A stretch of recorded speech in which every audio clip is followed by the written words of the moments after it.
Hello po sa inyong lahat mga ka-crypto. Ako po si Pinoy Crypto Trader at sa video na ito ay atin pong pag-uusapan ang tungkol sa balitang ito kay XRP. Kung saan ang sabi rito ay XRP is not security promoted at Trump New York campaign rally. Ayan. Meron daw po kasing naisagawang campaign rally. Dito po sa New York. At ito po ay campaign rally ni Donald Trump. At meron pong isa sa mga sumali rito, ayan, na nagpro-promote na itong si XRP ay hindi po siya isang security. Ayan. At bago po tayo magpatuloy ay nais ko lamang po munang bigyang linaw ang aking disclaimer kung saan ang nilalaman po ng video na ito ay hindi po ito isang financial advice. For education and information purposes lamang po ang layunin nito. Maliban po dito ay nais ko na rin pong magbigay babala na wala pong kahit anumang group chat ang Pinoy Crypto Trader. Ngayon sa mga hindi po nakakaalam ay nag-umpisa po kasi talaga ang issue nitong sa XRP.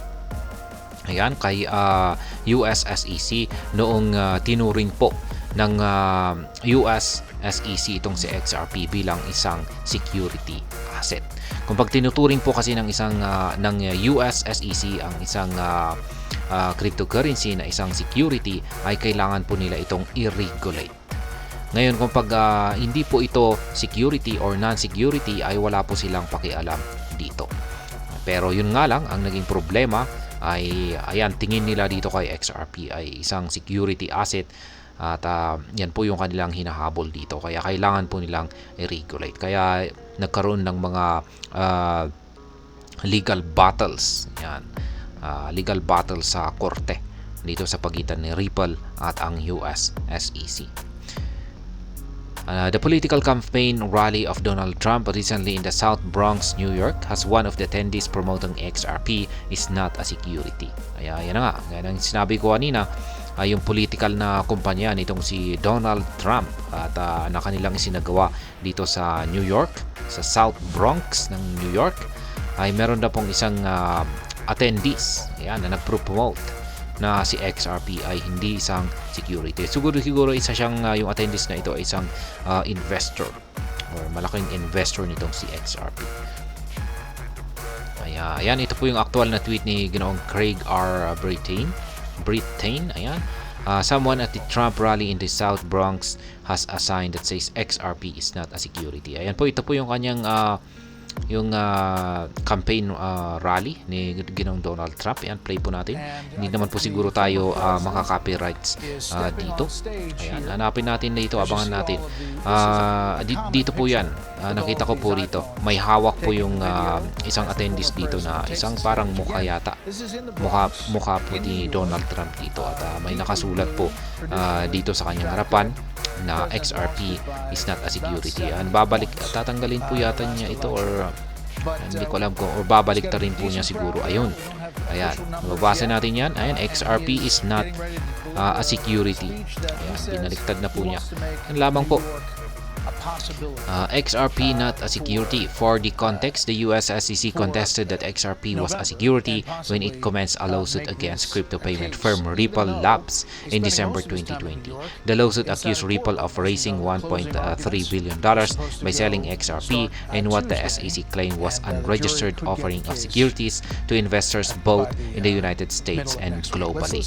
Kaya dyan po nagkaroon ng dito nga po talaga nagkaroon ng problema or malaking problema ang Ripple Labs nang nag-umpisang habulin po sila ng US SEC sapagkat tinuturing po nila na itong si XRP ay isang security asset. At gaya ng aking sinabi kanina, kung pag tinuturing po nila itong isang security ay kailangan po nila itong i-regulate.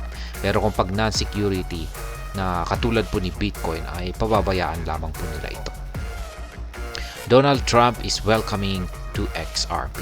Ayan, welcome daw po si XRP para kay Donald Trump. Sa mga hindi po nakakalam ay tumatakbo pong muli itong si Donald Trump sa pagkapangulo ng bansang US. At kung pag nanalo daw po siya ay welcome po, hindi lamang po itong si XRP kundi ang lahat ng mga cryptocurrencies.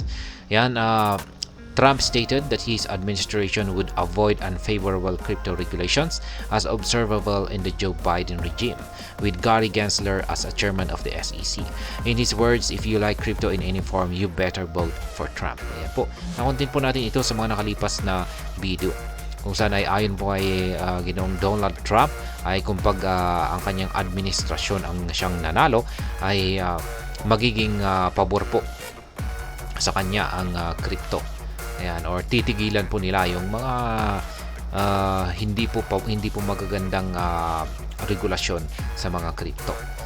Gaya po ng mga naoobserbahan natin ngayon dito sa administrasyon ni US President ni Pangulong Joe Biden. At ayan, sabi pa niya rito ay kung gusto raw po natin sa crypto, yan, sa kahit anong anyo nito ay yan, kailangan daw po nating iboto itong si Donald Trump. At syempre, nandito po tayo sa Pilipinas kaya hindi po tayo pwedeng bumuto dyan kasi sa bansang US po ito. Pero syempre, marami pong mga Pilipino ang naninirahan dyan sa bansang US at sila po yung pwedeng bumuto dyan. Yan, mga Filipino resident, US Filipino residents. Ayan, hanggang dito na lamang po tayo sa video na ito. Sana po ay inyong nagustuhan ang aking paliwanag sa video na ito. Kung inyo po itong nagustuhan ay pakiclick lamang po ang like button nito. Para naman po sa mga bago lamang dito, kayo po ay aking inaanyayahan para mag-subscribe. Pakiclick na rin po ang bell icon nito dahil ito po ang siya magsisilbing notification nito sa mga bago kong videos na akin pong ina-upload sa aking YouTube channel na ito. Marami pong salamat sa panonood. Ingat po tayo lagi at God bless.